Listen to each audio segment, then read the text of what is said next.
Halo teman-teman. Nah, sekarang kita akan bahas tentang pengelompokan barang-barang impor ya di Indonesia.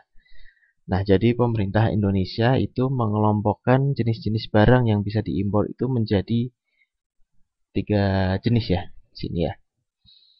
Oke, ini menurut Peraturan Menteri Perdagangan kami rangkumkan. Nah, yang pertama itu adalah barang-barang yang bebas diimpor.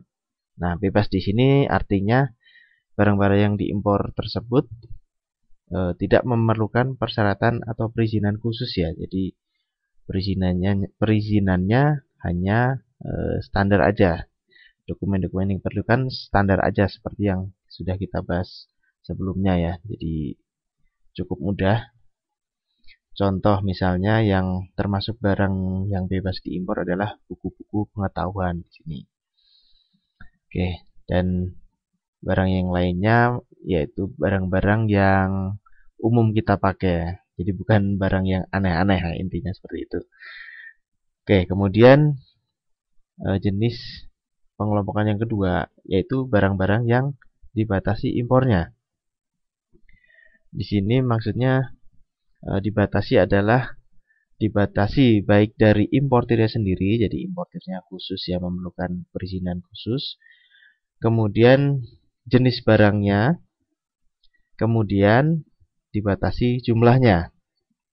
Nah, contoh di sini untuk komoditi impor yang dibatasi itu adalah tepung beras.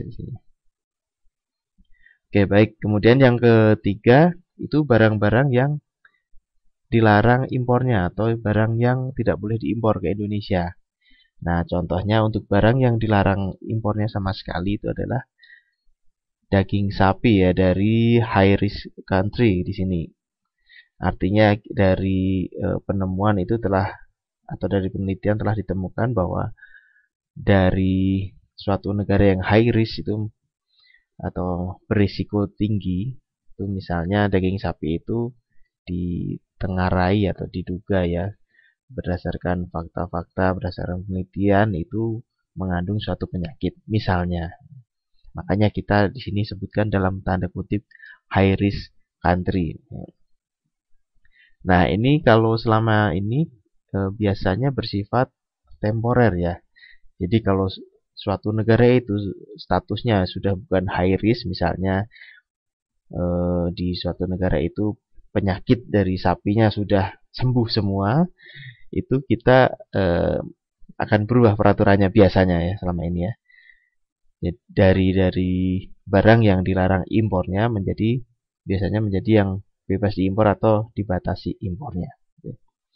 Oke, baik teman-teman, untuk pengelompokan barang impor ini kita ambil dari Peraturan Menteri Perdagangan yang saat ini ya pada tahun 2013 itu masih berlaku. Bisa jadi untuk kedepannya peraturan ini bisa berubah.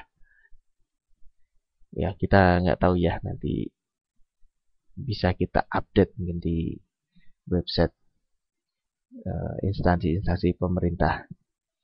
Oke, baik teman-teman, sementara untuk pembahasan pengelompokan barang impor cukup sampai di sini. Kita akan ketemu lagi di pembahasan selanjutnya. Oke, terima kasih.